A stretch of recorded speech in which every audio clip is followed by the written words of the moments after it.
feels in a great place. And crucially out of this test, what I've noticed he's been saying is every time he's gone out, every single exit from the pits, the change that they made, he's felt an improvement. And that was something that you never really used to hear from the Honda guys. So you do have to give an enormous amount of credit to Takeo Yokoyama and the Honda engineers, because to radically overhaul a concept which they believed in, they thought last year's bike was going to be competitive. It clearly wasn't. They got a lot of criticism, so they've taken that on the chin. To actually completely overhaul your motorcycle, which you thought was going to be good enough, is a big step, a big swallowing of pride from HRC. It's a complete blank sheet of paper, this new bike, really. It's a complete departure from what we've seen in the past. We've spoken in previous After the Flags about how Marc Marquez is essentially having to redesign his own riding style to try and get to grips with a very different kind of Honda. It's almost in some ways like as if Honda have reacted to a change in regulations in the way they've completely changed their motorcycle. It's not an evolution at all, it's very much a revolution. And yeah, as you say, it is very much a swallowing of pride, because how many times have we heard in the past that Honda, it's very tempting to say, well, this bike has won 6 MotoGP World Championships in recent years, so it clearly isn't that bad, but we've only had to see in recent years Marc Marquez has been putting in extraordinary performances on it, and clearly he's been wrestling that bike with all that it's worth to try and get results of it, while his teammates, whether it's Jorge Lorenzo or Paul Espargaro on the other side of the garage, have been struggling massively with it. So Honda have recognised that they need to improve, because also when Marc Marquez hasn't been there, it's exposed their deficiencies, I suppose. And also, if the bike's more harder to ride and it's more likely to fling the rider into the air, then of course that puts Marc Marquez at risk too.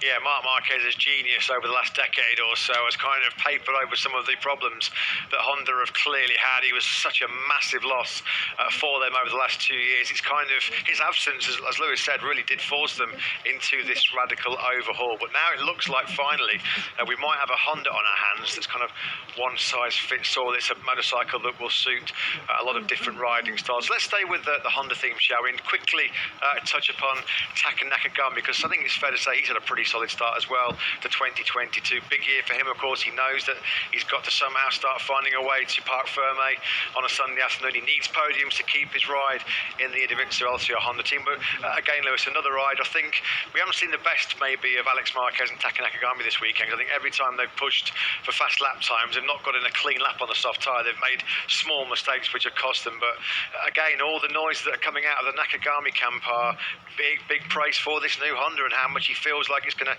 help elevate his status and take him to that next level in MotoGP. Yeah, well, he was just about to elevate his status in the timing squeeze. Now he was on a personal best until just a moment ago. He lost time in the final sector. So clearly Taka Nakagami is trying to put in that late burst to try and lift himself up the order. Yeah, as you say, it is difficult to understate how crucial a season this is for Takaki Nakagami, with Ai Ogura waiting in the wings in Honda Team Asia's Moto2 squad, and clearly performing well. If he can challenge for the Moto2 Championship this season, it's likely to pile the pressure on Nakagami.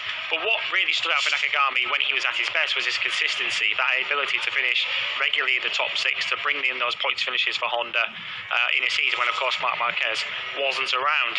If he can repeat anything like that this season, he's going to be in the mix somewhere. He is such a class act. Yeah, I think we all want Taka Nakagami to succeed. We really want to see him get that podium. And if he does that, then of course it puts LCR Honda and Honda in general in a pretty tricky position, because of course, as I say, Iger is waiting in the wings, but Nakagami, even if he is now past 30, he's still got plenty to offer in MotoGP. So it's going to be fascinating to see how that dynamic unfolds as the season goes on, because these key decisions for 2023 are likely to be made well in advance of the summer break.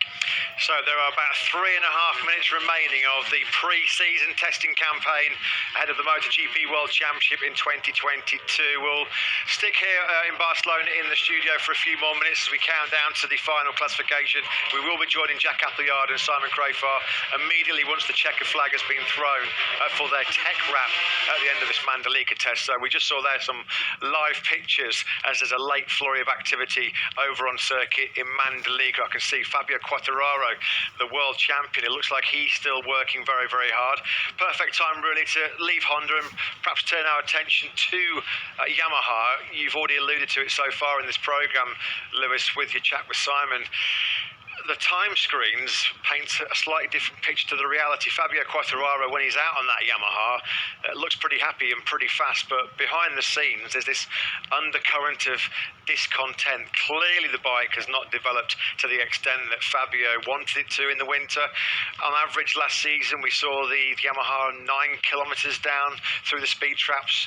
It's 9 kilometres down through the speed traps here again in Mandalika, so they've not got worse, but they've not got any better, which was a big request from Fabio Quartararo. And here he is on circuit today, Lewis, and there was some interesting comments he made in his media debrief, and I quote him where he says, "I expected a bigger improvement from the bike, and that makes my future open. I have to look at the best option for me." So at the moment, clearly not nailing his colours to the Yamaha mast for 2023.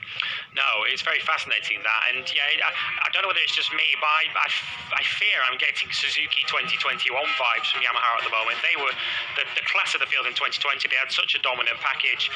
Joan Mir was able to finish on the podium with a regular basis. They of course had that 1-2 late in the season in Valencia where they were the class of the field. They didn't really move that package on in 2021, and as a result they slipped backwards down the pack. Joan Mir wasn't able to produce those Sunday comebacks to the same extent that he did the previous season, and I fear we may be getting something very similar with Yamaha and with Fabio Quartararo. And as you say, there's an added layer to this in that Fabio Quartararo is not contracted to Yamaha beyond the end of this coming season. So if he does feel that Yamaha aren't going to offer him the package that he needs to fight for more world championships going forward, he may well indeed look elsewhere. Where that might be is perhaps another discussion for another time. But I do wonder with Fabio Quartararo, he's got to have heard all of this talk in pre-season, potentially writing him off as a championship contender as he gets set to defend it. That's surely going to light a fire in Fabio Quartararo. He's going to want to go out there and prove a point and prove people wrong and prove that he is still the best rider in the world at the moment. And I think what's crucial with Fabio, we saw back in 2020, mentally he kind of fell apart